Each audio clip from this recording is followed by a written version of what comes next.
Oh, by the way, I have a follow-up. Remember, I told you guys a story of the chocolate, the edible. Yes, Joe. I'm laying on the bed, and I swear on my life, I'm laying on the bed. And I'm like, okay, you can open your eyes, Scott. Like internal dialogue was, yeah, you can open your eyes. You can do this. I would open my eyes. I'd be like, ooh, okay. You can sit up. You can sit up.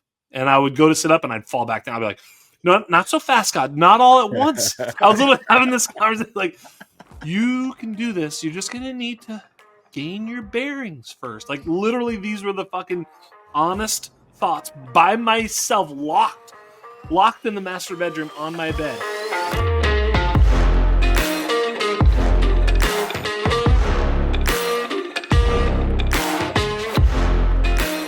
Sights and sounds and edges found. You will now get down with the Underground. Posted up on the OTC YouTube channel.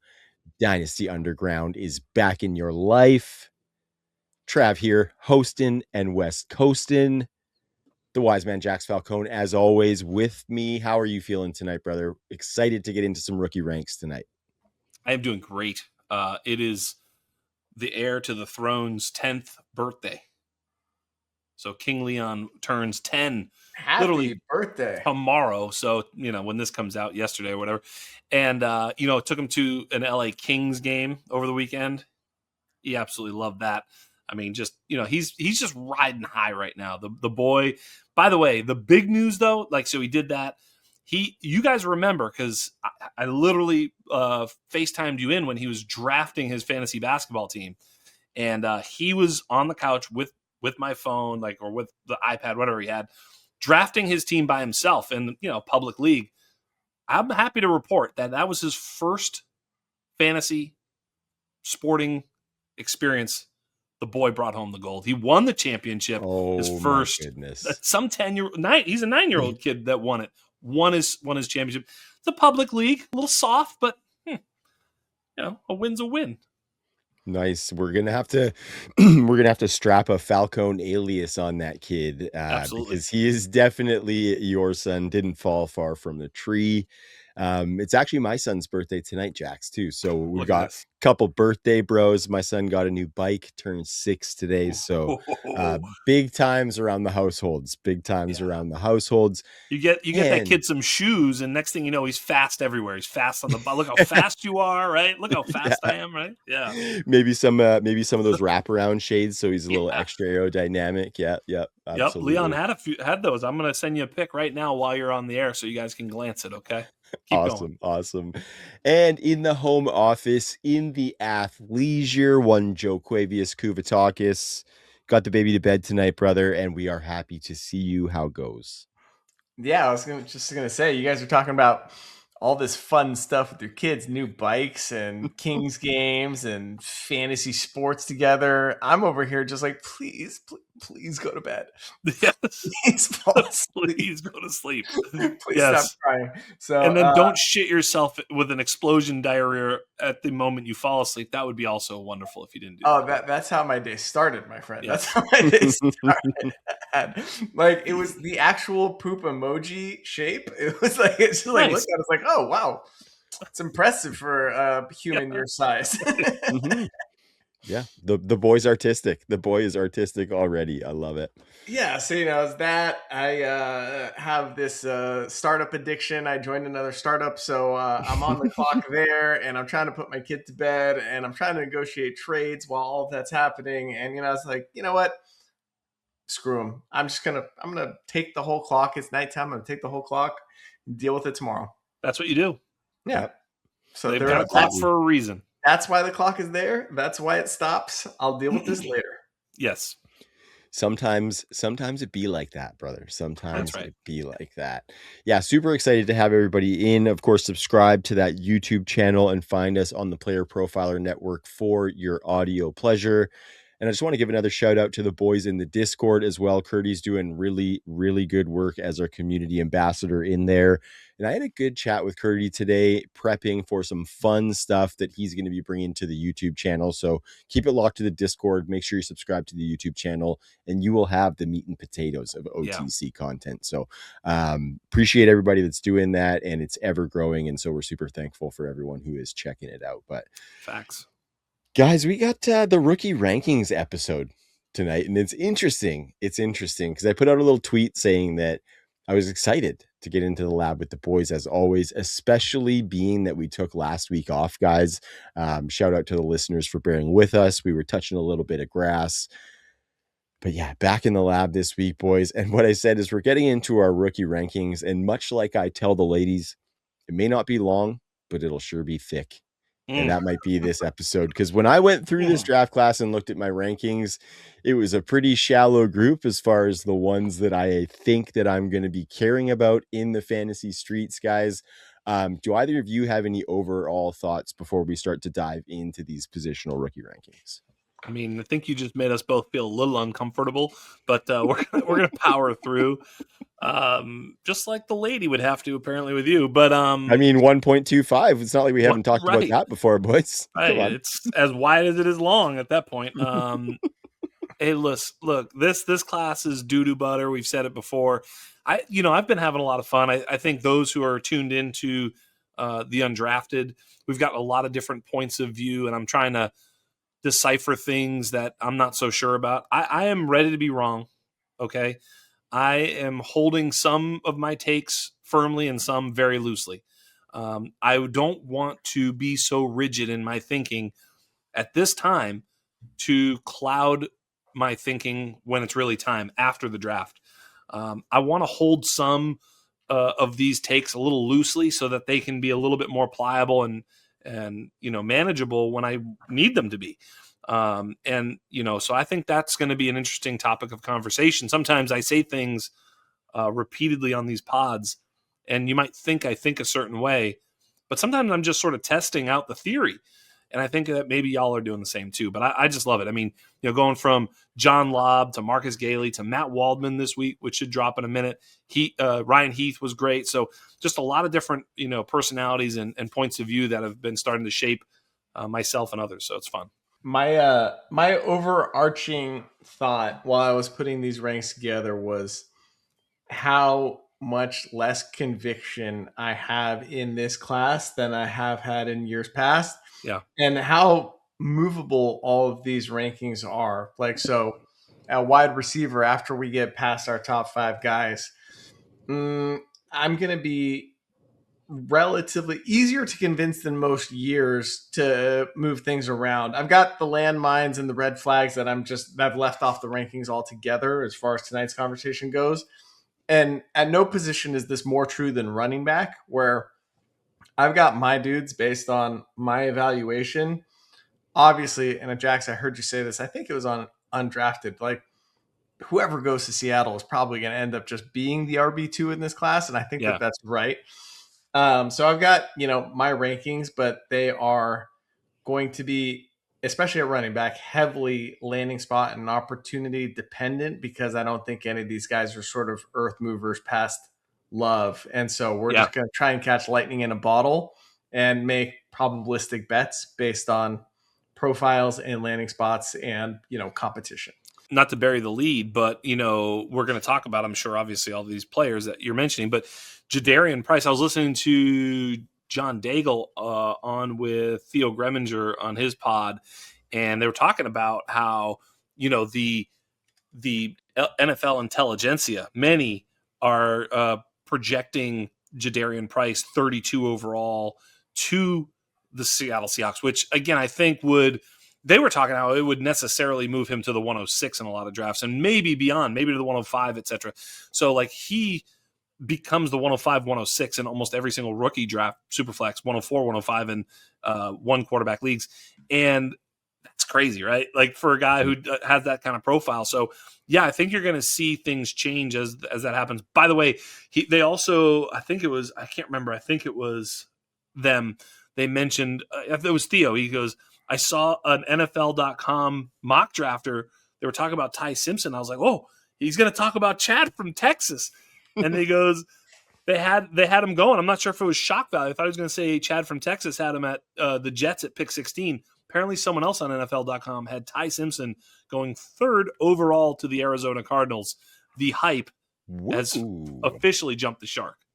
Exactly. This is lying season, smoke season. There's no way. Bingo. Yeah, no chance. Yeah, it'll be interesting to see how it shakes out. And I wouldn't even say there's no chance. I think we've seen crazy shit at the draft, yes, and we sure have. Somebody might believe, and I am a merchant of chaos when it comes to that. So bring it all to me, because I just love watching Twitter explode when that shit happens. If you're watching a draft stream, everybody's just losing their shit. Like, I'm stoked for that.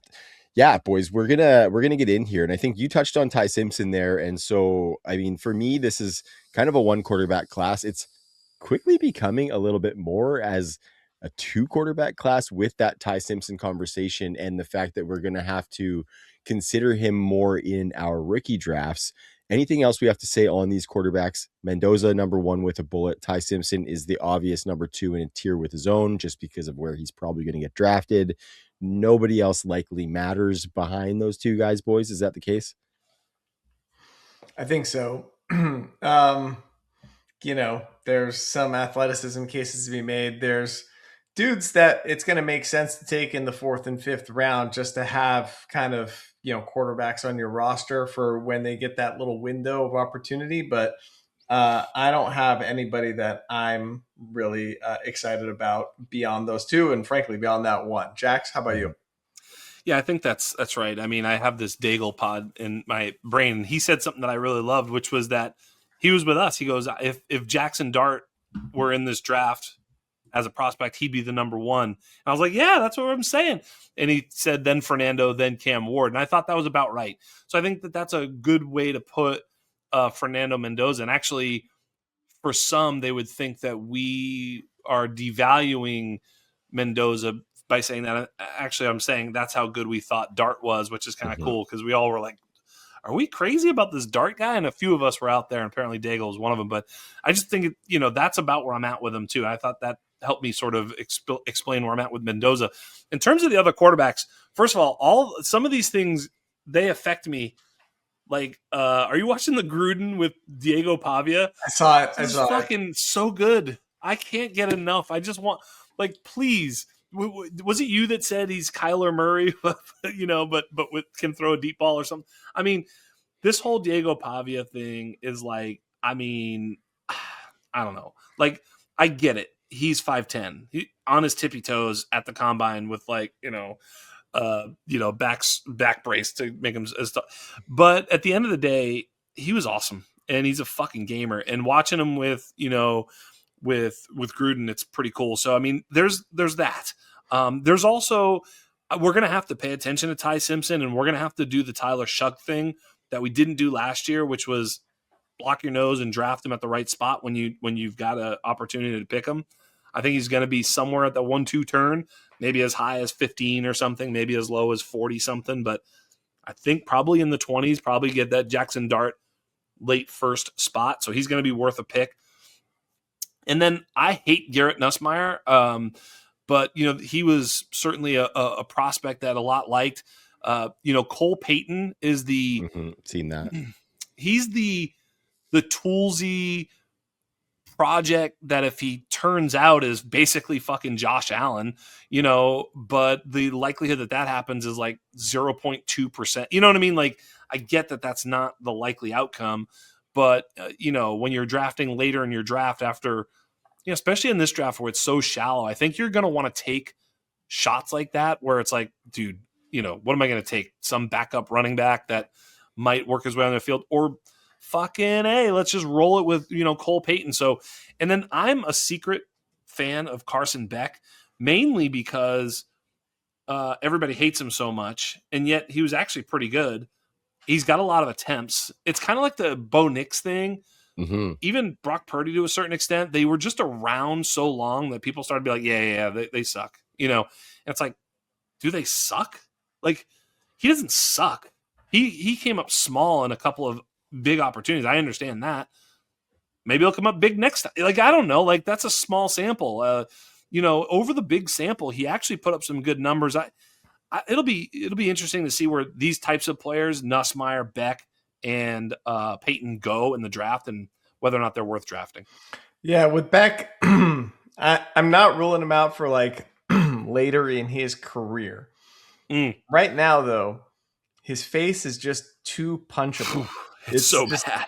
It's so punchable. I just can't imagine him gaining a real role anytime in the next like 3 years. We're gonna need to see like a thick beard on there. We need to see plastic surgery. Yeah. It's rough, man, because like my aforementioned son, who's 9, who is the purest of heart. Like, he's the nicest person. Like, everything is awesome with him. There's no, you guys know. And, I think we were watching the game, and he saw me. He was like, "Oh my God." Like, there was like a visceral reaction. He was like, "What the, this poor son of a bitch." I was like, "Yes, son, that's, yeah. Like, he was like, "Boy, oh boy," So like, yeah, it was noticeable from just the purity of a 9-year-old kid. Of a 9-year-old, like, yeah, wow, that's this guy. telling. That's telling. He deserves to be thrown down a set of stairs or something, right? Yeah. I was like, yeah.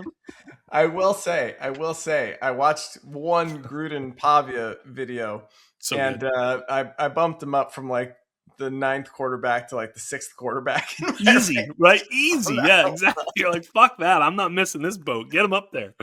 That's exactly right. Yeah, I'm moving him ahead of Nussmeier. He's my quarterback 5. Thank you so much. Yep, fixed it. I'd have to watch that because I do like a little dog in some quarterback. It's so good, dude. Yeah, it's so good. So anyway, filed under meaningless bullshit that means nothing, but welcome to the underground. Yeah. Maybe we should go to positions we can actually analyze. I was going to say thank you for the useless quarterback talk. We're going to get into these wide receivers here, I will say punchability, face punchability is critical for a quarterback. If you can't command a room, I'm sorry. Like, it's fairly true. He's got to get older. He's got to get older. This is the old Bill Simmons thing. They have to, if you're good looking, you can mount a comeback. Otherwise, it's harder to do. 28, 29, 30-year-old Carson Beck, that dude's going to win some games if he's still in the league. Yeah. Right. He hasn't peaked yet. He just hasn't peaked yet. After 6 years of college ball. We're going to get into these wide receivers in just one sec, boys. We do have to pay those bills, and we will be right back.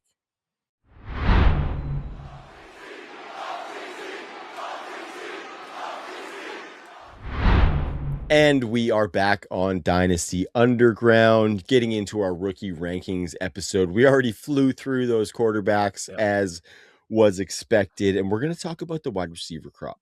This is the sexiest position of this draft by miles and miles and miles. Actually, maybe the quarterbacks or the tight ends, are sneaky sexy. But I think the wide receiver is the crop where we're going to derive most of our fantasy value from. And so looking at the top of our rankings, boys, I think we know who the top 3 are. It's clear that it is some form of Lemon, Tate, and Tyson. Joe, I asked you, how do you have those 3 ordered? Lemon, Tyson, Tate. And that is upside versus floor. And we just don't want Tate. I have a high degree of confidence that he's going to be a solid pick, but with wide receiver, we just don't want him to fall into that category of, wide receiver 3, the never ending like list of wide receiver 3s, right? We want dudes with upside. And I think Lemon and Tyson both present that more than Tate will. Yeah, I was actually in the same exact boat with my 3 as you. And a lot of it is, versatility and projected usage in the NFL and some archetype creeping in there as well. Jax, how do you have them ordered? Well, the coin has been in the air for Mr. Jax Falcone. Okay. Because there have been a couple of trade offers that have come my way for top 5 picks. And I really had to make a decision as to how I felt about all these players. And there's been a change. I am now Lemon, Tate, tier break. And Tyson now is in a different tier for me. and I'm starting to consider him in and around the Concepcion Cooper Whoa. group. Talk to me. Why? Okay. I listened to the Ryan Heath episode today, and I think he has the same order of guys. I don't know if he mentioned a tier in between, but tell me where that comes from, Well, Jax, because that's he has Carnell Tate first, but right, nonetheless, right, right. he did have those three as he said they're so close. Look, number one, and we've been kind of perplexed as to why the model's telling us that we should be weary of Tyson, but it's telling us that a little bit, not totally, but enough where it's like, that was surprising. I expected a little bit more of an elite, signal from that. I've also just been hearing from film people that are not as impressed with him on a down to down basis, and he's hurt. So there's an injury issue. There's a little bit of this sort of film issue. And even if we go straight analytics, it's not like we have a gigantic leg to stand on other than sort of when we just look at it, we're like, wow, yards per out run, good. Targets per out run, good. We sort of look at it and say, yeah, he's good. And, he also makes some of these amazing plays where he's, so for me, a novice film watcher, because I haven't dove deep, we already know that. I'll turn on and be like, what are you talking about? This guy looks fucking sweet, But then hearing the nuanced takes are just giving me some pause. That doesn't mean I'm out on Jordan Tyson. It just means that as of right now, if you ask me right now, maybe I'd let go of the 105. Maybe I'd let go of it. But now here's the problem with that. I can't because maybe someone else has Tyson as their wide receiver 1 and I would get Lemon there or whatever. So, I think there's enough variance in the 1, 2, 3 wide receiver spots that I would be very hesitant to start counting the players that are going to go in certain spots and trading a pick before you really suss out, number one, I'm sure this is going to happen based off of I already know these 2 players that are picking in front of me, whatever, this type of thing, It's me picking at the 104. You're like, he's taking Lemon, of course, right? But anyway, long story short is that's where I'm at. Yeah, you're not moving that 105 until you're on the clock, I would say, regardless. That's kind of just a general rule for this year. That's interesting you say that because everything I've seen of Tyson, like my biggest knock on him, aside from the injuries, which I'm not going to try and predict, right, and that he came back from and looked really good, was that, he's not a huge yak guy, nor is Tate, right? But when you see his ball skills, you're just like, dude, this guy is just an absolute baller. So I'm curious, and I know you just talked to Waldman, so you've got some film watcher intel residue that maybe we don't have that we don't have. But okay, fair enough. I hear you.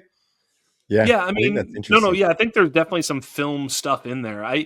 Even listening, I've been listening to Josh Norris and Hayden Winks, and I don't know, they don't really have too much of an axe to grind for or against certain players.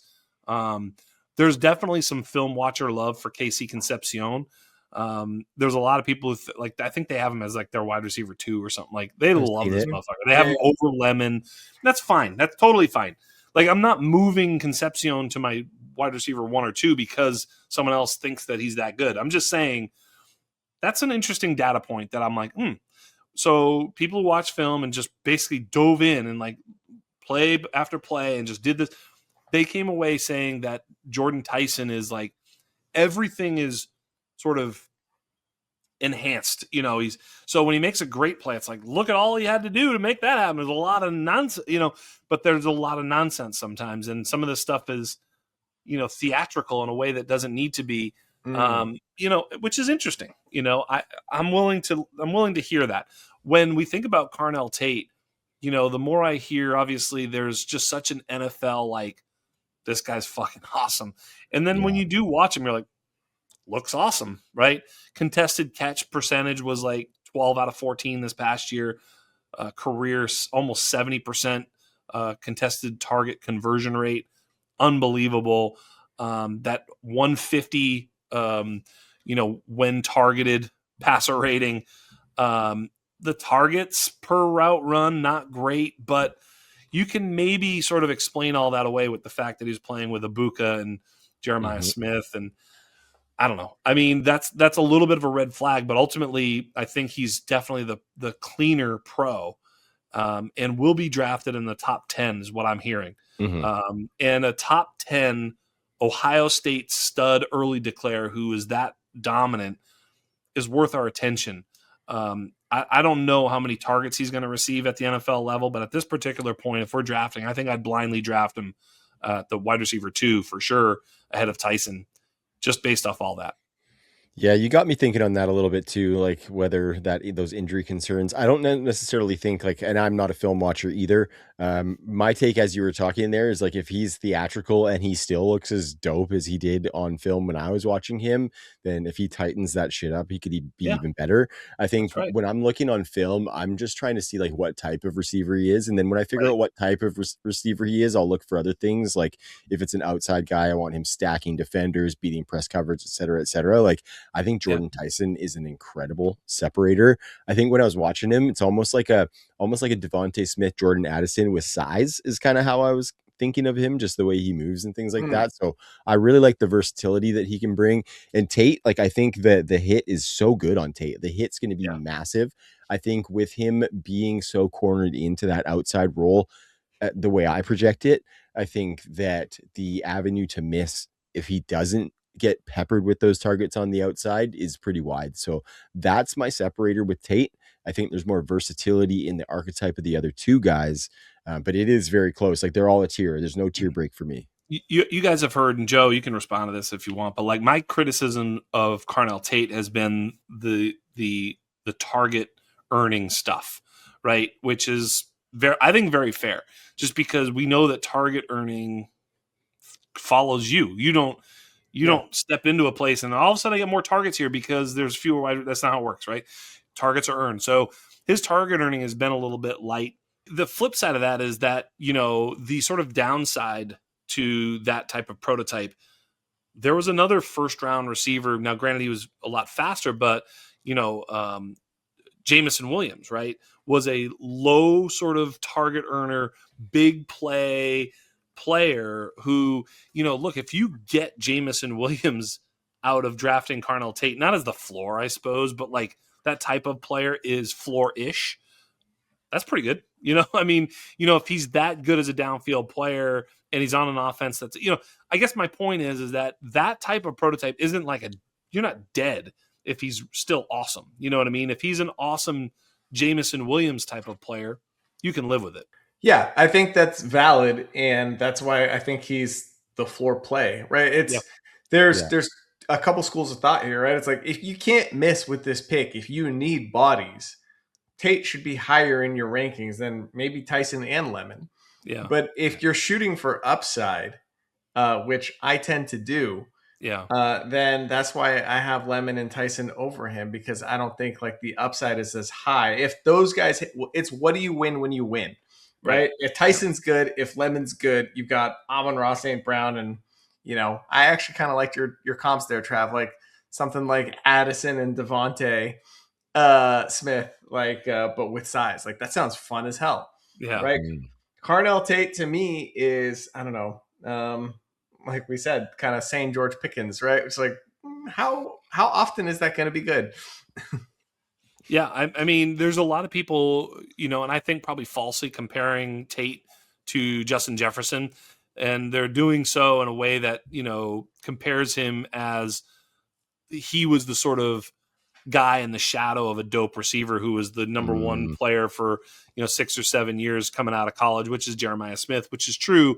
But I mean, if you remember, the whole thing with Jefferson was he was criticized as a slot only guy. Remember this? Yeah, only plays the slot. That's exactly what I was going to say. It's like only plays the slot. I went over and heard this before. It's like every single time someone says this, it like it's ridiculous. JSN only plays the slot. Justin Jefferson only plays the slot. Mekhi Lemon only plays the slot. I would be so much more excited about Tate if he played more slot in college. Yeah, 100%. Like that first year, he played like 27% slot rate, right? It's like if he did that throughout, I'd be more down. So, guys, this next tier of wide receivers, in my opinion, might be the one we need to get the most right. And the reason I say that is because they start to come into play at probably the least desirable spot in the first round.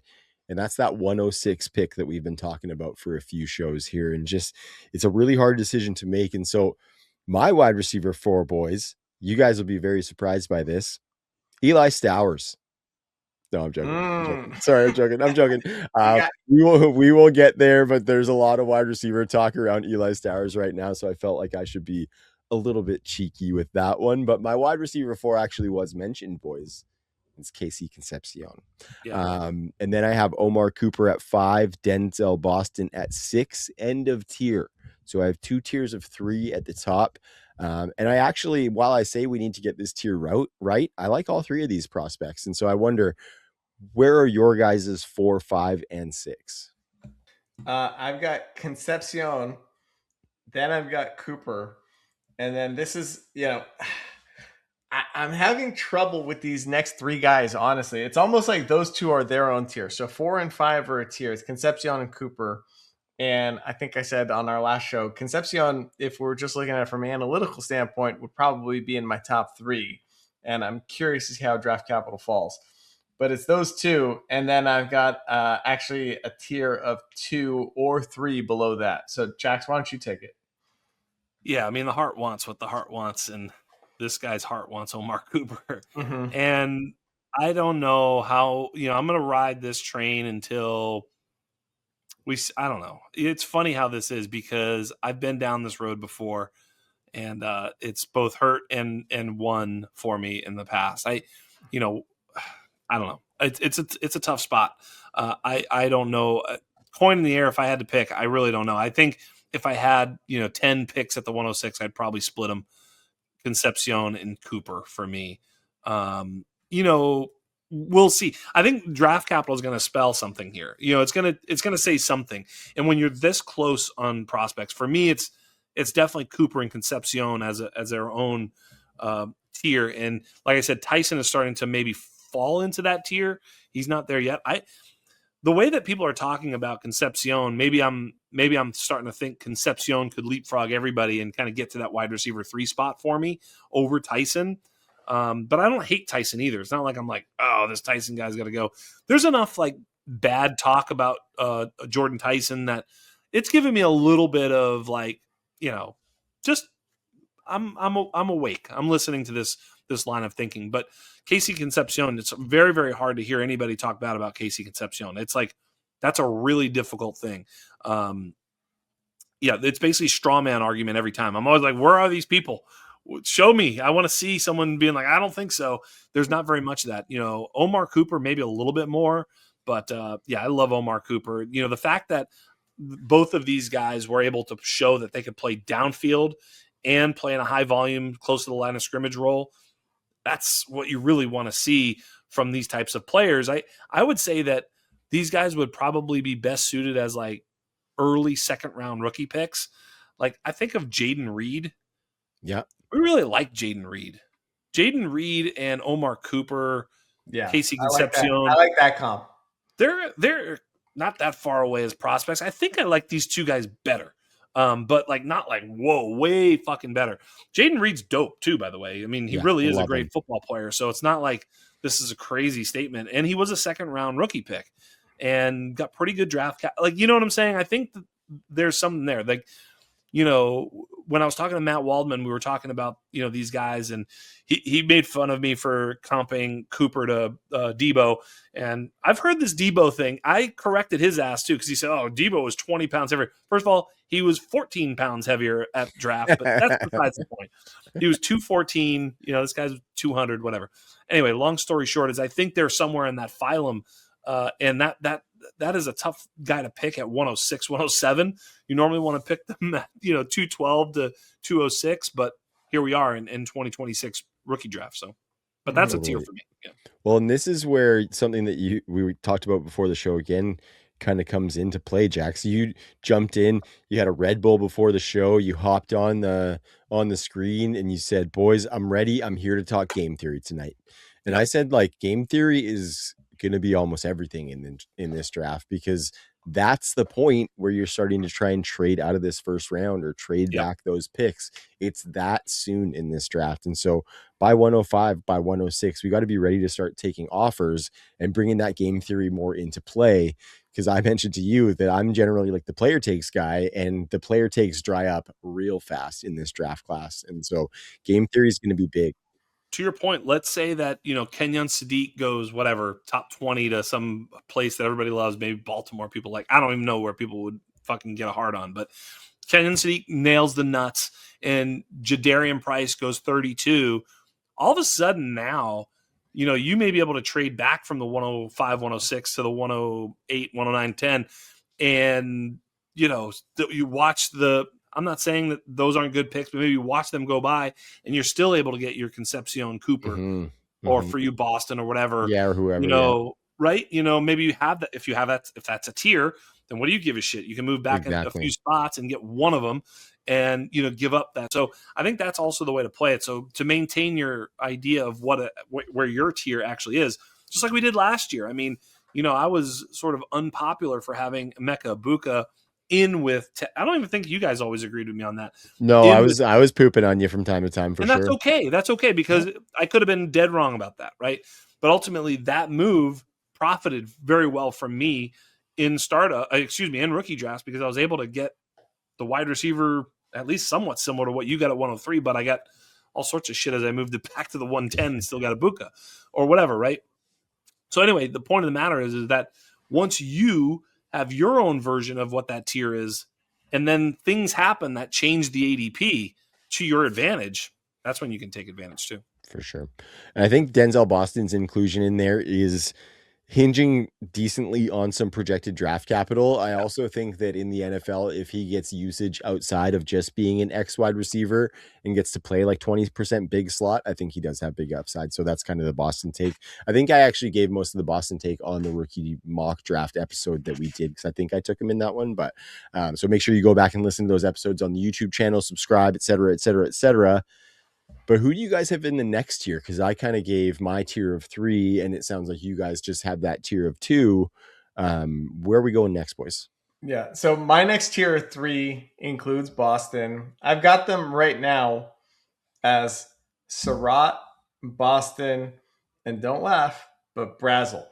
And the reason I have these guys sort of as a tier is because although Boston's like, bigger, kind of like, weighs more, actually not a whole lot more than Surratt. So not actually that's probably incorrect, but they're the bigger wide receiver, 6'2", 6'3", and 6'4", respectively. 210, 212, 198, respectively. But I think the perception of these guys is that they're kind of the contested catch guys. And the reason they're in a tier is because, and this is kind of what I was alluding to at the beginning of the episode, it's like landing spot's going to have a lot to do with this, right? If any of these guys end up on the Rams, I'm going to be pretty dang interested because I'm confident that Stafford's going to be the kind of quarterback that's going to throw them those back shoulders, that's going to throw them those fades, that's going to hit them and not be afraid of like the coverage on them. Whereas if they're paired with like a Kyler Murray, who's a see it, throw it kind of quarterback, I'm going to be terrified and running the other way from these guys. So that's kind of the thought process here. And I know Boston, I'm kind of pigeonholing him. I should say I'm categorizing him the same as these other guys, which may not be fair because his contested catch rate actually wasn't that high. I just feel like in the NFL, it might be higher because we don't know how fast he is. He didn't test. We never got anything out of him. So I tend to think that it's going to be at a higher, the contested catch, the contested target, thank you, is going to be higher in the NFL than it was in college. But his contested catch rate was actually really high too. So I just want to see these guys paired with a good quarterback, and I'll get a lot more comfortable. Like if Surratt goes to the Raiders, where he had this mind meld with Mendoza, I'm going to be super interested, especially with the lack of competition in that room. If you pair Brazel or Boston with like a Matthew Stafford, and I know I keep going back to that example just because that's the dude I know has got the skill and the fearless slinger to throw it to these guys, right? Yeah. That's the archetype of quarterback that's going to help them succeed. Whereas it just can't be a see it throw it guy, I guess is my long-winded way of saying that. Yeah. I like that. It's a good group, Jax. What's your next group? So yeah, for me, I probably have a tier of 2, but it's really 1+1. And the 1+1 is Boston plus Surratt. And Surratt only gets into this spot if he gets the draft capital. Mm-hmm. Like, if he's a 3rd round pick, it's definitely I'm no longer interested in draft. You won't have to draft Surratt there either, of course. Yeah. As a matter of fact, you probably don't even need to draft Surratt there right now. So that's the beauty of Elijah Surratt is there's going to be some people who are believers and some people who just won't draft him. There are definitely dynasty analysts and therefore dynasty gamers who are out OUT all the way on Elijah Surratt. The reasons given is that he's slow, can't accelerate, and can't separate, that he's always covered. Okay. I mean, his contested target percentage is in and around some of the other receivers in this class. It's not that much worse or better than, Malachi Fields, Bell, Brazel's a little bit better, but Jacoby Lane and others. So yeah, he's in that phylum. Yeah, he's got a lot of contested targets, but here's the thing. A lot of those were, I think, almost like they already knew that. Like they were throwing back shoulder fades to a covered receiver because he's like, this is a fucking automatic touchdown for me. This is like playing easy games. So I do think that he also showed the ability to run real routes. He's a very good zone beater. The NFL plays about 75% zone. Everybody says he's better in the slot, and that's a kiss of death. Heard that on Twitter too. It's like, dude, everybody's better in the slot. That's kind of how it works. Is like if you can earn some of these spots in the slot, you get some mismatches. So I don't take that as a negative. I just think that he's probably one of these guys that's so good against zone potentially that he could fit there. But all that to say that Surratt is that type of player. And I'll just continue because you already kind of went there. I'll just kind of go to my next guys. For me, the next, I'd say probably 8 through 13 for me, maybe even a little bit more. I'm starting to figure this out a little bit after 13, but for me is one big tier for sure. And I'm going to read off the names I have there. At wide receiver 8 right now is Jacoby Lane. Jacoby Lane is a early declare. The model kind of likes him, which was a little bit jarring for us because he had a very high contested target rate, highest in the class basically. But he's young. He ran a 4.4 40. He's big, long, and lean. Young player who caught a lot of touchdown passes. And I don't know, man. I think you could do a lot worse. Again, with draft capital, I'm going to really like Jacoby Lane, same as Elijah Surratt. If they don't get the draft capital, they fall down a bit. Then Chris Brazel. I think at some point you have to say Chris Brazel's worth something. He could be just sort of, expensive looking Jalen Hyatt, but he also could be something in the league. Excuse me. Skylar Bell. Skylar Bell was also echoed by Matt Waldman, who had him like a wide receiver 5 or some shit. There's some film guys who really like Skylar Bell. The negative, of course, is that he was, playing college ball for 5 years, 3 of which were fairly irrelevant. So he's a late breakout. That's not awesome, but whatever. If you overlook that and we just look at what he did on the field, there was a guy, some prominent dude comparing him to Jamar Chase. Probably not a very good comp, but the point of the matter is that he does play a dynamic role on the football field, both before and after the catch, down the field, all over the place. And shit, if that translates, you do have a special player. Some of the advanced stuff that I look at, analytically, EPA per route, all these things were really, really very high for Skylar Bell. And then my last few would be, Chris Bell, who's hurt, who probably would have been higher on this list had he not been hurt and had he been able to play a full season. And then as much as it pains me to say I'm going to put Jeremy Bernard here, I don't really like Jeremy Bernard because I think he's sort of missionary sex, vanilla ice cream type stuff. But if it's good enough vanilla ice cream, you know, you can have it at a party. Same thing with missionary sex. So, you know, hey, if it's good enough, you can have it there. And then the last one is Ted Hurst. But anyway, go ahead, boys. That's my little group of players. Oh my God, there's so much to unpack there. Real quick, I've got Skylar Bell and Jacoby Lane kind of next. They were sort of my next tier, but Yeah. I kind of want to. I'm sorry to go back to Surratt here, Go but back. you said a lot of interesting stuff, and I just want to throw this out as a comp for you guys. You know, 6'2", what is he? 210. Not exactly the same, but ran a 4.6, right? So it's not blazing by any means. I know where you're going. You know where I'm going. Say it. Keenan Allen. Yes, that's exactly where I was going. That's a good comp. So, well, Keenan Allen is an absolute technician and would get wide ass open. So he didn't have the contested catches that Surratt had. I'm just saying we've seen this profile be successful. And also you were talking about, you know, Surratt being a third round pick, right? I think Keenan Allen was a third round pick also. So again, if Surratt goes to the Raiders in the third round and has that mind meld with Mendoza, I'm not ruling him out. And yeah, he's going to be cheaper for sure. But I think it's like going to be one of the instances where we break the rule in order to just take the chance on the player. I want to touch on Surratt real quick too, actually, because I think that, yeah, like there is some validity to the fact that he'd be better in the slot. And I think he would be better suited to be one of those 50-50 versatile guys. But I think the problem with him is that he doesn't really get a ton of yards after the catch, and you want that in your slot guy. So for me, the worry and the reason why he is the start of my next tier at my wide receiver 7 is just, I feel like if he is not able to excel at stacking defenders on the outside and creating separation there, and then he's not able to excel after the catch from the slot, I think the upside could potentially be limited.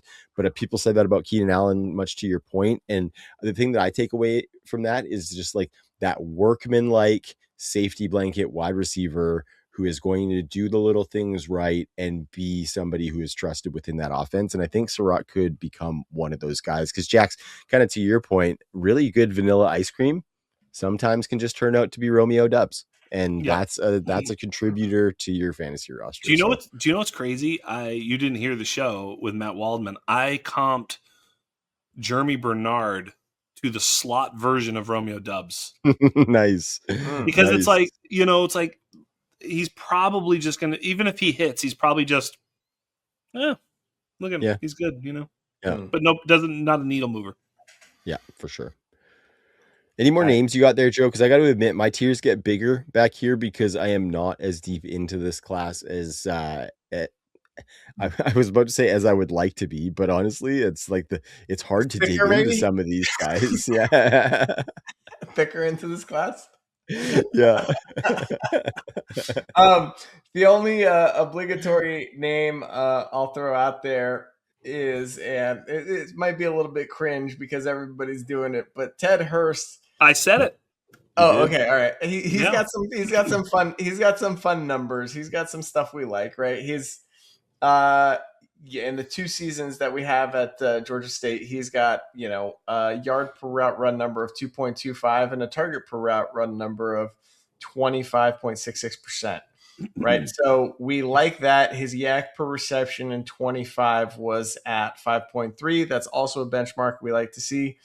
This is not a slot dude. This is a kind of, let's see, what did he run? Yeah, 4.42. It's kind of a blazer. He's, you know, prototypical size, 6 feet, 206. So I'm going to be kind of interested if he lands well. We'll leave it at that. He's a fun player. Yeah, he's a big, badass downfield threat, DK Metcalf monster, but not quite DK Metcalf monster. Not that size. Size. He's like a monster for his size. But yeah, we've seen, like, Steve Smith was a monster, right? He was like 5'10", yes. Right? Skylar Bell, super, super interesting. You know, it's funny because he went from Wisconsin to UConn, and we're like, well, those UConn years, that's what we got to count. Like that was some incredible competition, right? So that's why I know the model likes him. And I've learned over time just to trust the model. And actually, you saying Waldman has him at 5 actually is very, very interesting to me as well. So, and what number is that, Joe? Skylar Bell. I had Bell at 9. 9K. Yeah, and Lane at 10, and then Hurst at 11. Hurst at 11. And I'm not going to say my other honorable mention because Jack's going to yell at me. No, please. It's Malachi. It's Malachi. No. It's Kevin Coleman. Okay.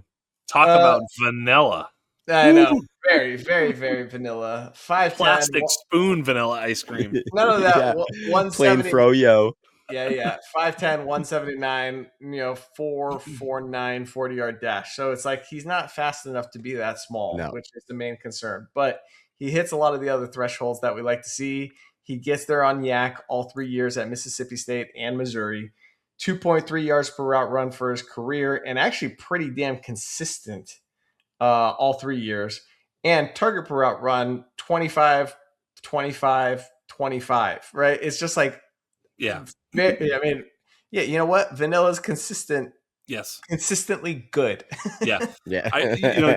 Joe, it's funny you say that because when I first started looking, I was like, oh, Kevin Coleman, pretty nice little profile. And then, I do the spreadsheet thing. You guys are linked to it. You can see it. And I started to put, green, where it's like these guys exceed the anatomy profile, Same thing. I'm looking at a spreadsheet with greens on it, and that's what Kevin Coleman has. No, listen. And I put reds where they are totally awful, and his has none of those. It's just white all the way across. It's like, just vanilla. No, you're good. Nothing is bad. Actually, touchdown percentage. He has 12 touchdowns in his career for a 6% touchdown rate. Yeah, that's not very good.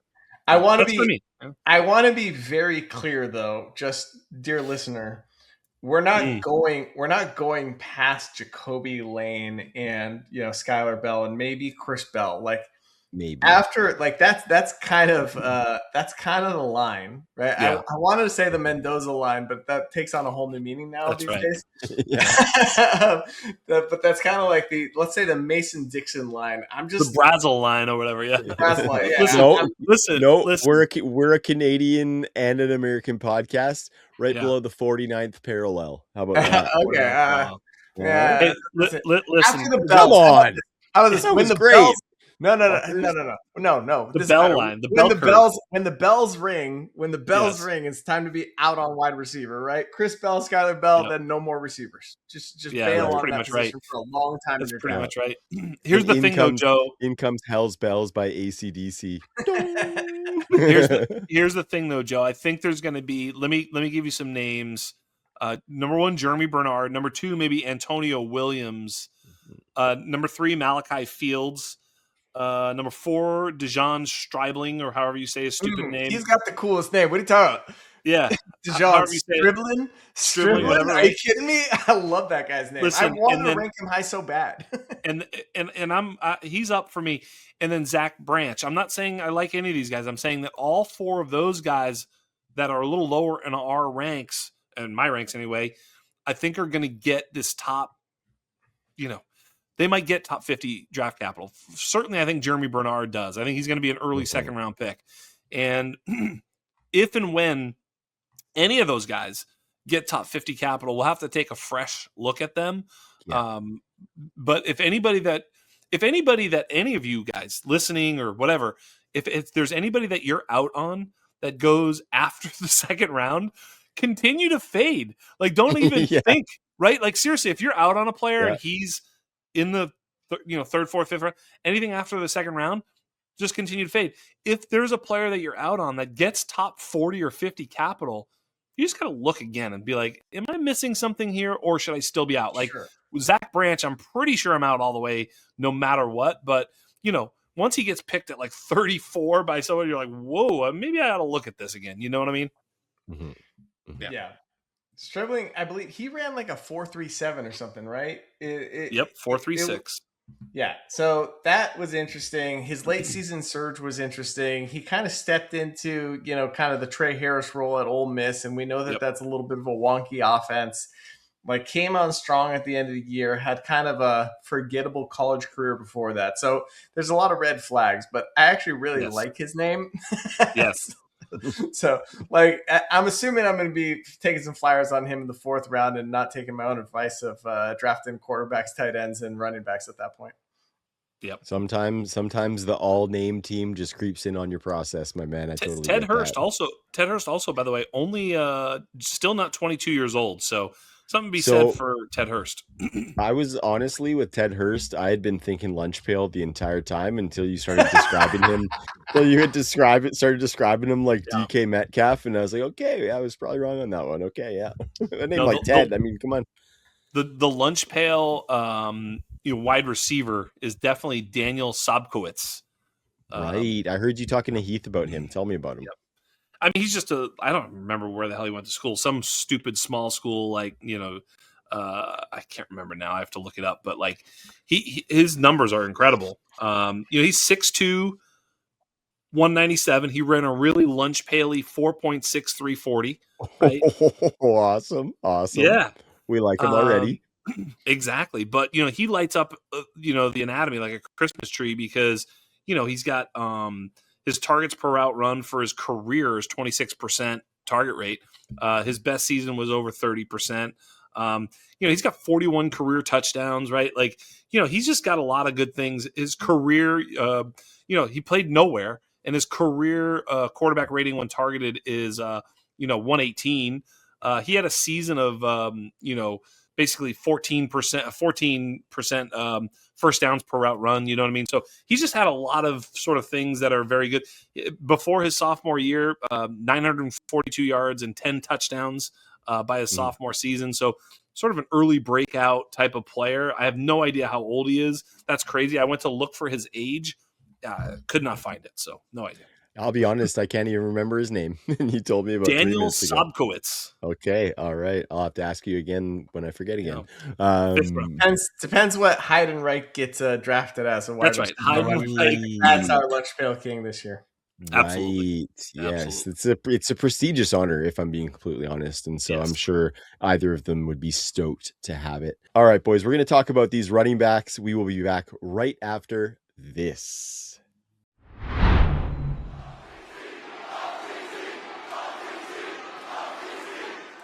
And we are back on Dynasty Underground, talking about our rookie rankings on this episode. We've talked quarterbacks and wide receivers thus far.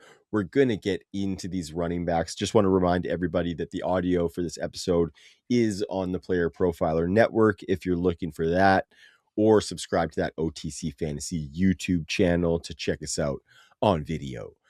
So these running backs, guys, it's I almost came in here cheekily saying it's a one running back class. It's not that far off, to be completely honest with you. Jeremiah Love, consensus running back 1. I don't think we need to necessarily talk too far into that, but you guys mentioned earlier in the show when we were kind of getting into it, the running back 2 in this draft is basically whoever gets drafted to Seattle or whoever is drafted the next after Jeremiah Love, basically, hopefully in that top 40. And I think that's going to be so important in this draft when we're looking at some of these guys with not great profiles, not many of them tested at the combine at all, guys. I'm having a hard time deciphering what to make out of these guys past like my top 2. Jax, how does your next tier after Jeremiah Love look? Short and no, never mind. No, it's wide, and I don't know how to explain it exactly. But short and thin. Let me just show it to you. We kind of go from there. I remember one time you mentioned on a show that you were pretty certain you were going to see my balls one time. How the tables have turned, buddy. I think I did see them if I have that seared into my memory incorrectly.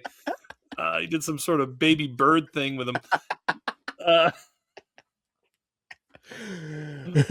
Carry on. Anyway. I had forgotten all about that. Yeah. Not me. Still with me, unfortunately. Yeah. Block it out.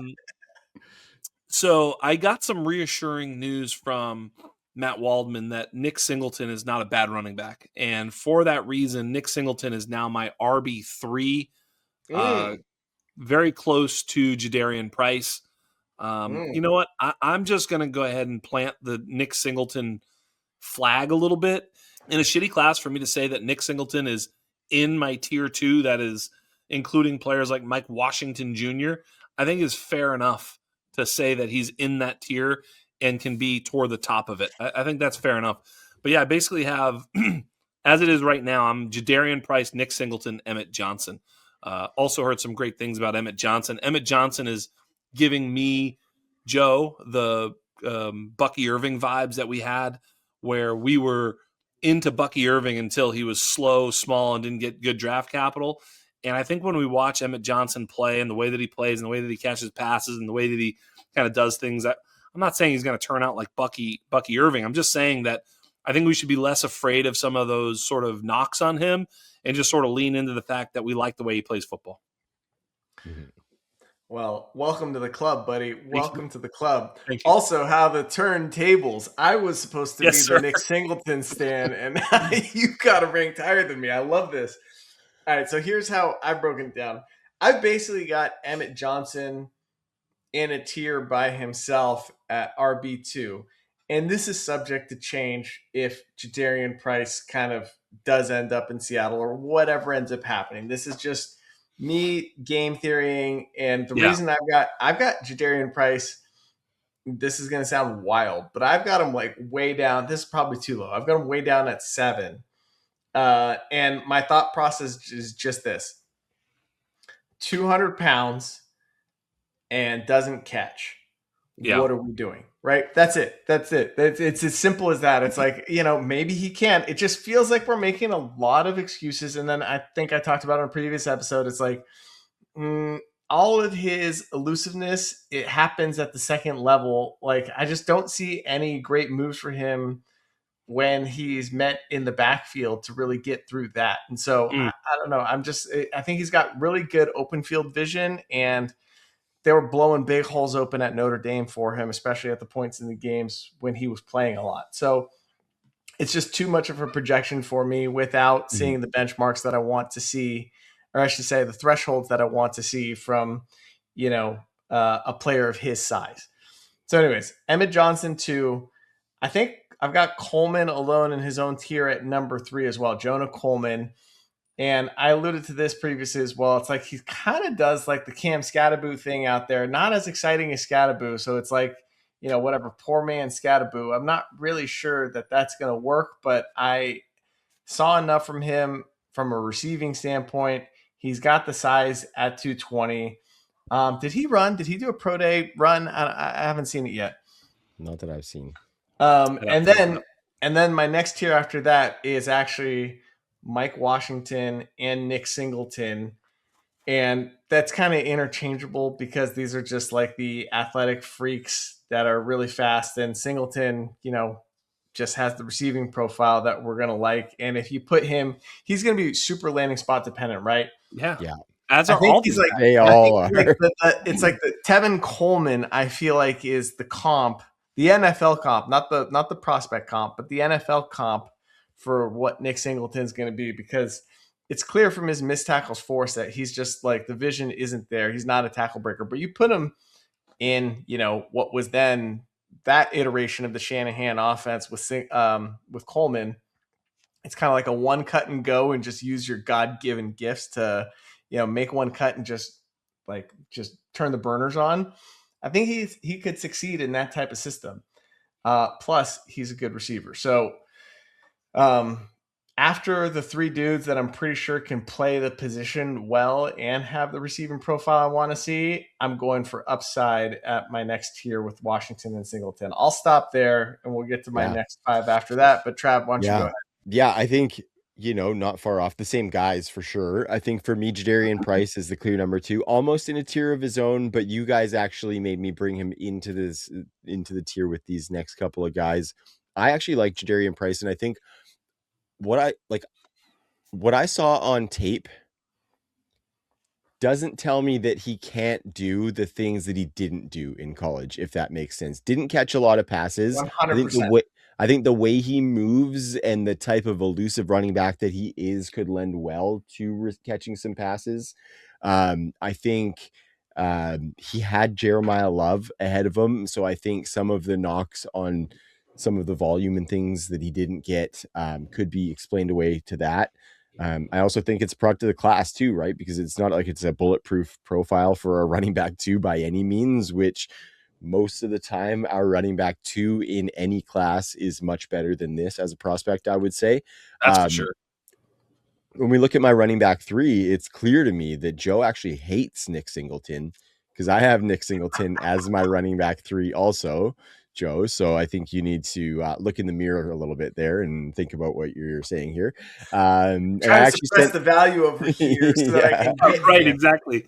Right. Yeah. I actually took a picture while Jax was talking so I could show you my Nick Singleton at 3 and that I didn't change it there. But then, Joe, you got me Emmett Johnson at 4. And so I'm kind of right in that wheelhouse. And I love the pass catching of Emmett Johnson and some of that maybe explosiveness that he can bring. That's my tier 2 is those 3 guys, Price, Singleton, Johnson. I think Singleton, just some of that pedigree. I think if he wasn't injured, he would be my number 2 pretty easy. But some of that injury and what that could do to his draft capital came into play here for him. So that brings me to number 4. My tier 3 is Mike Washington, Jonah Coleman, and Katron Allen. Katron Allen might move into the lower tier. I mean, he breaks tackles and he's a bit of a compiler. Tier, what do you mean? Like the better? Like I might move him down. Sorry, down. Okay. Yeah. I will say that. I mean, I 7. So he's my running back 7. So it's not like terrible. I asked Matt Waldman about him, and he used the Jordan Howard. That's so good. Actually, that is so good because it's like big plotter who doesn't do anything fun. Right? Yeah. Totally. Yeah. Like it's a big plotter who doesn't do anything fun, might come into an offense and fall into some touchdowns and compile a little bit, but that's the best you can hope for out of Allen. So he's my running back 7 at the end of that tier, and I'm just contemplating whether I want to move him out of that Mike Washington, Jonah Coleman tier.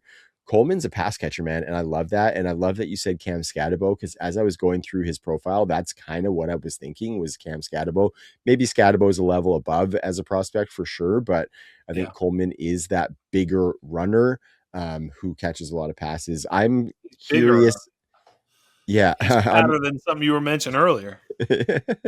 I'm just curious as to whether he translates to the NFL, right? I think that he could be a guy who just is not an NFL running back. So that's where I'm at up to running back 7, boys. And I think after running back 7, it's just shots. You're just taking shots, and we might not even be taking these shots in our rookie drafts. Like the Seattle drafted running back will be the RB2 in this draft. I'm convinced of it. Because there's nobody that they love. I mean, Jadarian Price is really the only player that is sort of roundly appreciated by the NFL draft community, plus the fantasy community, sort of, right? So I think certainly if it's him, the steam is going to be fucking high, like 105, we're talking 105, 106 in your rookie draft. But the other guys, whoever it might be, I think could probably leapfrog Jadarian Price if he just goes someplace kind of like whatever normal, like I don't know, name any fucking normal ass place where there's a running back, which is almost everywhere. New Houston, Orleans, it's like he's dealing with fucking Travis Etienne and like whatever. You're like, it's not awesome. That's not great. So just name a spot. Dallas. He goes to Dallas, like kind of Javante. Javante. We talked about the Niners. We talked about the Niners. You got to deal with fucking CMC, right? So like you can name a lot of spots where you could just land and be like, I don't really like that. So for whichever back gets that sort of premium landing spot, that is the Seattle Seahawks, or at least in our minds is a premium landing spot. Mm-hmm. Especially if they use they only have 3 picks. Their first, their second, and their third, 32, 64, and 96, or whatever, if it is, And it's like, those are premium picks now for them, right? Because they only have 3 to fix whatever they want to fix in this draft, unless they trade back, whatever, right? But, so if they just take a running back with one of those, especially one of those first 2 picks, that's a player that matters to them. Mm-hmm. And I think even outside of just Seattle, you might even be able to say the next guy, as long as he goes in that top 40, you know what I mean? Like within that top 40 to top 50 picks for a running back. Yeah, And there's probably only, I don't think there's going to be any. There might just be one more, right? That's just like Jadarian Price is the guy that we're seeing. I don't even know if Jadarian, like when I see Jadarian at 32 to the Seahawks, I'm like, wow, that is so fucking rich for any of these other backs. Like that's crazy to me. I'm not buying that. I'm not buying that. He's not a first round running back. He doesn't have the profile for it. It's like such a projection. It's a projection by the draft community. It's a projection by the fantasy community. Like, can I give you one name? Can I give you one name? Sure. Clyde Edwards-Helaire. Yeah. But Clyde Edwards-Helaire had a production profile in college that he was a good pass catcher for sure. 60 balls, yeah. None of them went for touchdowns, but yeah, but whatever. It's not actually. I don't think that's a comparison at all. I think if you look at Clyde's college career, he was way more accomplished, and I understand the reason why Price wasn't. Yeah, and Clyde and CEH was overdrafted, right? Yeah, and whatever, went at 32. Right. All right. I want to pick your guys' brain because my number 6 right now, and this is like these are all so fluid, right? But my number 6 right now is Adam Randall from Clemson. 232 pounds, 6'3", converted wide receiver, right? We've seen these converted wide receivers have some success. Never one that was a running back size, right? At 230, it's like, oh, whoa. 6'3", kind of concerning. It's almost too tall for a running back. But we know he can catch. He's got the 36 receptions in his best season. And that 113 speed score, running a 4.5 at that size has my attention. So tell me if I'm crazy on this one. Like, why shouldn't we be into Adam Randall just from a pass catching and, built like a running, whatever. It's a 29 BMI, so it's not like exactly the BMI we want to see for his height, but I think he's a big dude, right? I'm kind of interested. Yeah, I totally agree that he is enticing for that reason. I just also think he's only got 1 year of running back experience, right? So that's also a problem. Yeah. And it's not like he was a dynamic, dope, amazing running back. He was very good. He's got the big speed score. Like there's things to like. He wasn't bad, right? Like I think if I looked, missed tackles forced were actually fine, 19%. His 15-yard run rate was terrible. Like there's some things that you're like, not that great. But yeah, his pass catching.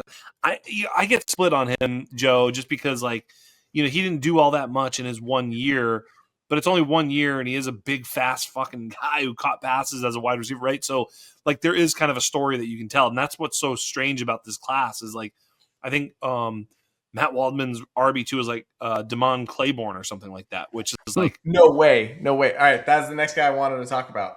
Yeah, I mean, I was like, oh, okay, like I couldn't say too much great, so go for it, yeah. Yeah, no, let's go there. All right, so Damon Claiborne, I like to call him Demon. Wake Forest. Demond. No, Demon, because he ran a 4.37, and like you'd think that would be an incredible speed score, but the problem is he's only 188 pounds, so it's only a 103 speed score, right? So that's not incredible, but receptions, right? This is where we're going. He had if I'm not mistaken, a 28 reception year, and what was this? 2025 was 28, and 2024 was 22. Yeah, exactly. So I like both of those components to his game. He had a 1,000-yard rushing season in 2024 as well. And 900 yards in his senior campaign. So that's a pretty good production profile where he profiles well as a runner. He's got the receiving chops, and then he's got an element that these other guys don't have, which is 4.37 wheels. Yeah. What's not to like about this profile? I think go ahead. For me, it's that he's got those 4.37 wheels, and he was getting like, upwards of 150 plus carries, and the most 15 plus yard runs he had in a season was only 12. And so it's like, at Wake Forest against bad defenses. And so I feel like he should have been gashing I them don't know as a about that. runner He even did play more. against some good defense, though. I think if you look at his game log, I mean, Yeah. but to your point, he still. I asked Matt Waldman the same thing. I was like, if he's so fast and so good and he's so awesome, why did he have a 6% 15-yard career rush rate? Yeah. Why wasn't he ripping them? What did Matt say? Yeah. I'm super curious. He said that it was tough competition and it's not like his team was very good. And a lot of times, because I coupled that with his yards per carry, which have never really spiked. He never really had a spike here where like his best season was 5.1, his career is 4.7. Not that I think that, yards per carry is some amazing thing, but look, good players tend to have good seasons, right? And he never really had that. And he said, well, the team's not that good. And if you watch, he's really good. And look, all that may be true. But those are some of the red flags, quote unquote, that I saw. The same as you is like, where are these big plays? It's kind of like the Dylan Sampson, but Dylan Sampson was, had more big plays than this guy. So yeah. Okay, what about Jamari Taylor, guys? He's a guy who I'm kind of intrigued by. Virginia running back in 2025 after 4 seasons at NC Central, so obviously don't love that 5th-year senior coming out. Right. But he had over 1,000 yards the last 2 seasons as a smaller running back, 29 touchdowns rushing over those last 2, and he's in like that 200-pound range. And 74 receptions over the last 2 seasons combined. And so I think this is a guy that's got some versatility. Oh, drink. This is a guy. As one of those like super late flyers. I think, guys, this is what we're doing at this point of this running back class, though, is we're trying to grasp onto some things that we like. And I think when we start to get into our rookie drafts, we're going to find that these guys don't really matter that much. But I think it's good for us to kind of find those diamonds in the rough, because that is a part of what the underground is we're going to go deep on these guys and try and find. Joe, you said it at the beginning of the show. More wide. We're going to go wide. Yeah, totally. We're going to beat the shit out of the sides more so than the back, for sure. Right, go wide. But listen, to your point on Jamari Taylor, when you look at his profile, he lights up the scoreboard and all the reception, the receiving things, right? 43 receptions as his best season, almost 198 career receptions, granted, albeit in 5 seasons. But also yards per reception, his best season was 14.7. That's really good. His yards per reception for his career, 9.1. So makes big plays in the passing game. He's not just necessarily a compiler in the receiving game. You pointed out 47 career touchdowns. His best season yards per route run was 2.51. He's 1.39 for his career yards per route run. Pretty darn good. His targets per route run actually better than Carnell Tate at 20%. So that's kind of weird. That's weird to say, but it's true. So he definitely earned targets, and so as a pass catcher, he's right up there. Missed tackles forced, definitely really good. I mean, his missed tackles forced 24%. So like really across the board, he kind of lights it up. So Jamari Taylor, good enough size, as you point out. 5'10", 200 pounds. Very, very nice profile. Love to hear it, Jax Falcone. Love to hear it. Who else we got, boys? I think we'd be remiss. We've already talked about him, but Seth McGowan kind of checks a lot of the boxes that we like as well. I think we've documented his story. Went to prison, or actually didn't go to prison. Got convicted of some crime. Basically got in jail, I think, actually. Yeah. So he did a little time. Had to sort of he had to re-enter college football, start from the bottom again. So all of the numbers look pretty good. The problem is he's, if I'm not mistaken, he is what, 25? Is he 24 or 25? He's old. Yes. Yeah. So that's kind of the stay away. That's like that makes him a 4th or a 5th round pick in and of itself. And if you catch lightning in a bottle, you trade him away. So it's not a terrible draft pick. Late in your drafts, just know that you got to move off of an asset like this pretty quickly, or you're going to be holding the bag on someone who may or may not really ever turn into anything. Yeah, a couple of the guys I liked was, Robert Henry Jr. And he's been mentioned a few times on my show by various people. I think Matt Waldman just mentioned him again. So he's apparently good.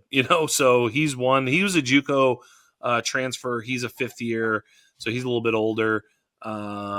You're digging deep to try and find these guys. There's nobody else that really jumps out. He mentioned a couple of guys that I haven't even dove into. Did he mention Bell? I know I saw something on Twitter that he likes him. What's his first name? I don't even know. Hang on, I gotta pull it up. Probably. Oh, I'm sorry, Le'Veon Moss. Excuse me. I said Moss. Bell because his name's Le'Veon. Yeah. And Le'Veon's okay. I mean, his problem is he also has a receptions issue. As you know, his career best is 11 catches, 24 for his career. Yuck. So yeah, it's just some stuff where each guy sort of has a red flag, if not a gigantic red sign over his head saying "Don't draft me." You know, each and every one of these guys is basically has something that you're not too stoked about. A lot of these fifth year and 6th year players. You know, Mike Washington, Kalen Black has a pretty okay profile, but he's a 6th year. Roman Hemby is a 5th year. Seth McGowan is older than Javonte Williams. Robert Henry's a 5th year. Jamari Taylor's a 5th year. Rashul Faison, kind of liked him a little bit, and I'm not so sure. The other guy that gets the what was the little guy that the Dallas Cowboys drafted? What was that kid's name? The little Jaden tiny Blue? one? No. The year before, the super tiny Deuce Vaughn. Okay. Then we also have the Deuce Vaughn Award for the smallest little motherfucker who's actually really good, and Desmond Reed. Desmond Reed is 5'6", 174, but you look at his profile and it's like, well, this guy's probably the best. Like, he's basically after Jadarian Price and Jeremiah Love. He's right behind them in 15-yard run rate for his career. Missed tackles forced, lights it up. Like, everything about his profile just lights up. His 10-yard run rate, best in career, is awesome. Like, everything is awesome. Yards per route run, except you go over here and look and you go, wait, 5'6", 174? So if he were a normal sized human being, he'd be a great back. But yeah, the Deuce Vaughn Award goes to Desmond Reed.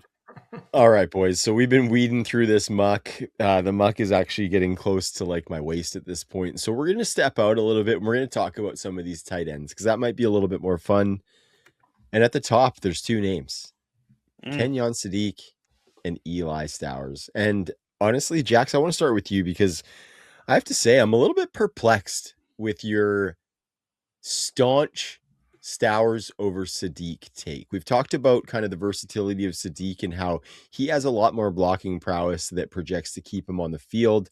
I heard you talking with Ryan Heath about how Eli Stowers, the best you're hoping for Dalton Kincaid type deal. And I know a guy who has repeatedly shit on my Dalton Kincaid love over the years, and that would be one Jax Falcone. And so we've talked about the archetype of the tight ends who stay on the field, get on the field, are the guys that we want in our fantasy lineups. I want to dig a little bit deeper into where the pivot's coming from for you on this one. Well, there isn't a tight end one in this draft, so to speak, right? So in other words, I've said it time and time again that I'm moving Sadiq behind Stowers, not moving Stowers ahead of Sadiq, which, sounds like a stupid, statement. But basically what that is saying is that we need to not view either of these guys as a sure bet, round 1. Unfortunately, we probably have to draft them in round 1. Look, Sadiq is going to go before Stowers. I'm telling you, in all your rookie drafts, it's not even an issue. So the fact that I have Stowers over Sadiq is immaterial. It's whether or not you're going to want to take Sadiq when he's available to you, or whether or not you're going to want to take Stowers when he's available to you, because they're going to be in 2 different spots of the draft, I think. Sadiq is going to be 106, 107, maybe 108 sometimes. He's going to be gone after that. Whereas Stowers, I think you're going to be able to get him generally starting around the 108, maybe even drifting into the early second in some situations, depending on where he's drafted, of course. But even right now, if you were just doing a mock with not people who listen to my stupid ass, but just people all over the different, dynasty economies, I think you would find that sometimes Stowers would just get sort of overlooked into the second round.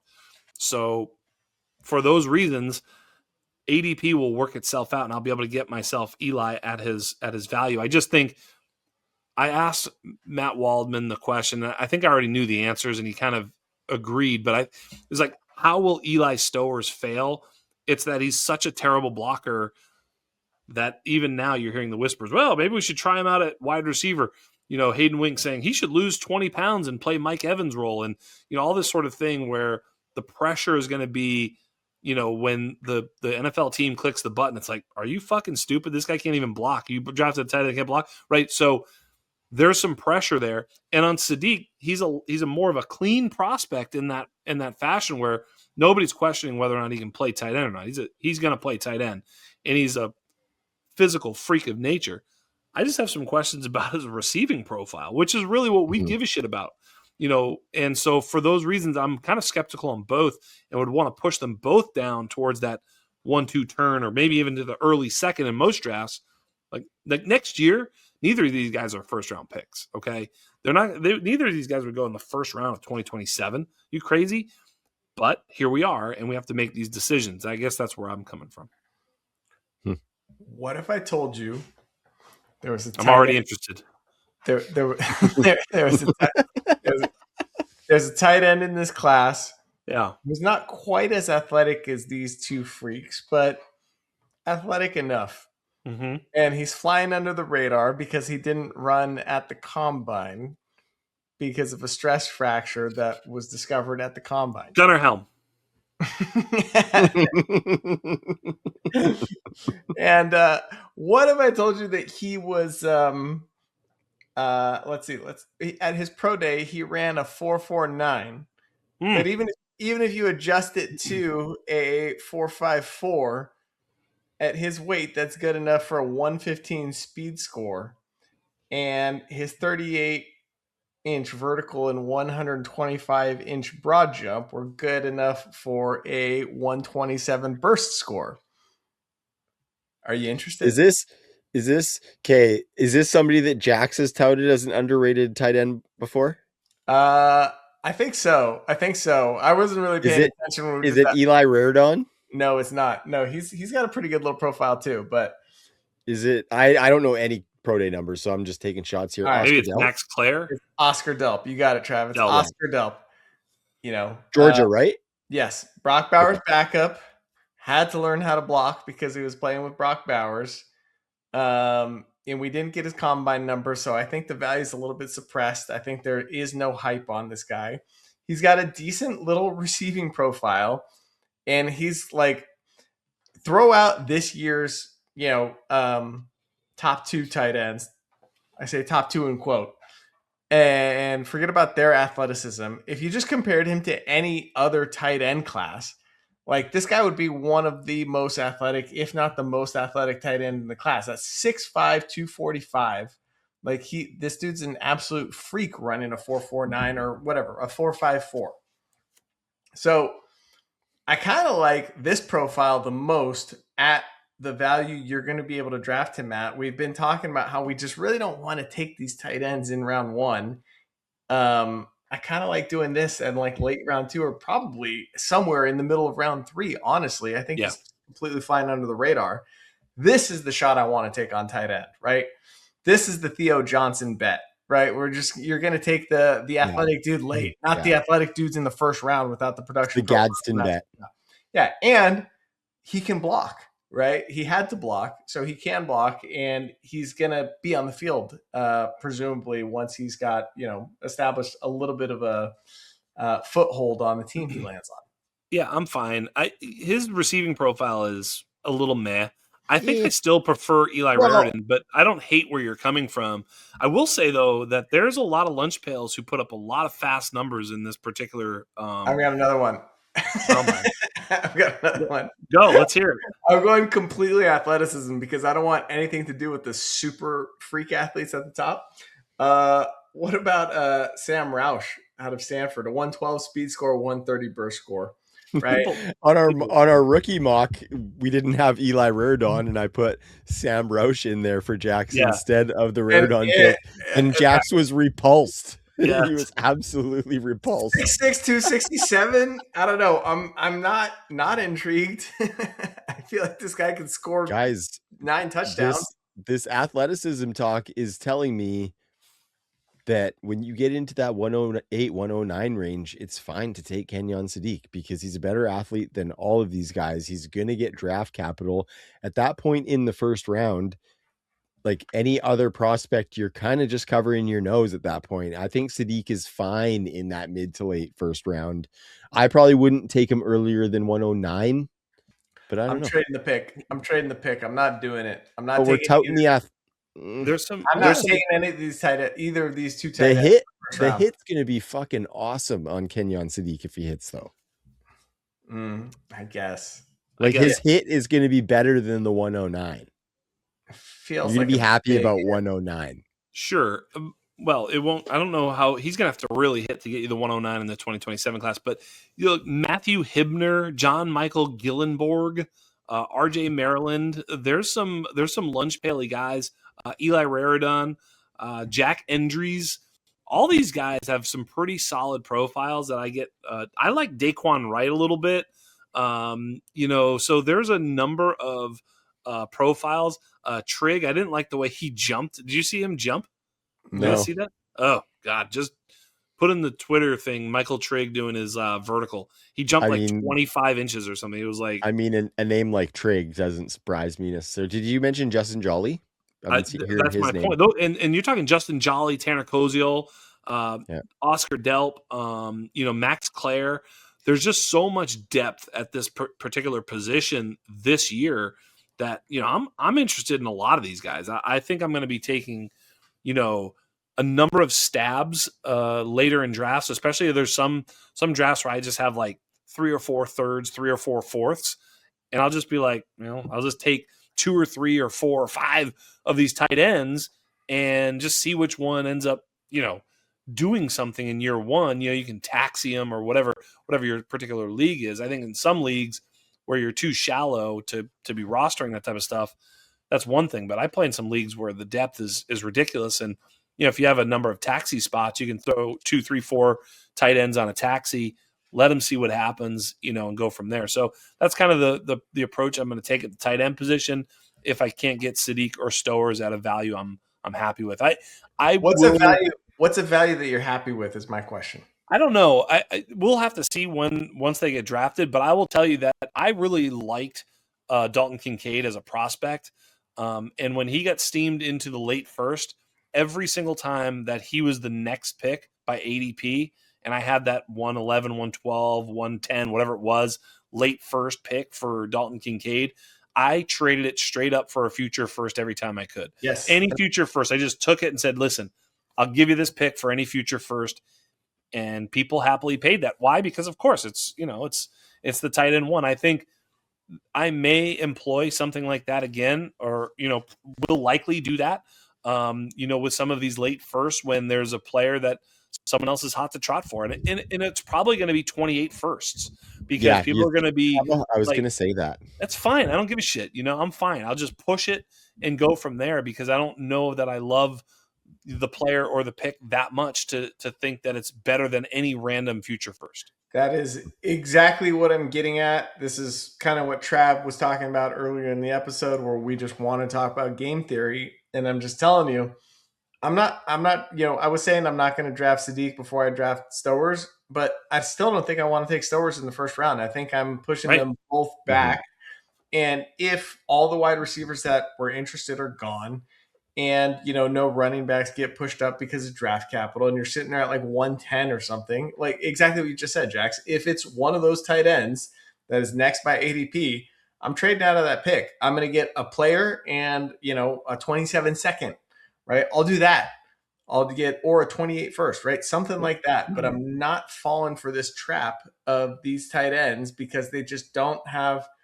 Well, Sadiq just doesn't have the production profile to justify it, and Stowers, there's too much uncertainty about what he's even going to be at the next level. Yeah, I totally agree. And totally. there's so many other tight ends to take shots on later, and there's no other positions to really take shots on later, right? We just talked about how bad it gets everywhere else. And Joe, I was saying that the draft capital, I think, will tell the story of Eli Stowers because, like, for him, it's going to be like if a team is thinking, or if teams are thinking, I'm not sure about this kid. I'm not sure he can block. It's just going to go like he's going to fall, you know? And, you know, but if a team drafts him in the early part of the second round, They know what they've got. They know what they're doing. They're going to draft him with purpose. I'd feel a little bit better, especially if it's a front office and coaching staff that you can sort of see they've done smart things with players, whether it be like him or other players before. You'd be like, nah, I think they're going to have a plan for this. This is going to work out. I feel a little bit better about it. So it's gonna be landing spot sort of dependent, and draft capital I think will tell us the story as to whether or not that team understands what they have.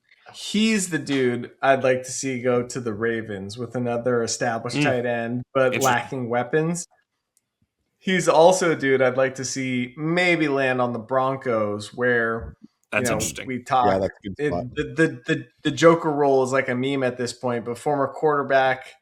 Between him and RJ Harvey, somebody's got to be the Joker. These former quarterbacks that, yeah. I know. Well, I know. You mentioned the Ravens, and Chad from Texas had the mock to the Ravens in that second round, Joe, and we called that kind of the nuts for him. So, interesting times in the draft streets, boys. I think that's where we're going to wrap it up, fellas.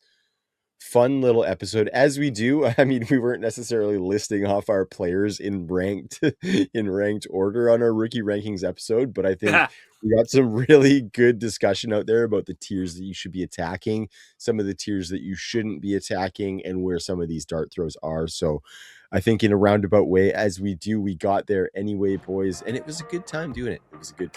So for Jax Falcone, for Joquavius Kuvatakis, I am Trav. We'll see you next week.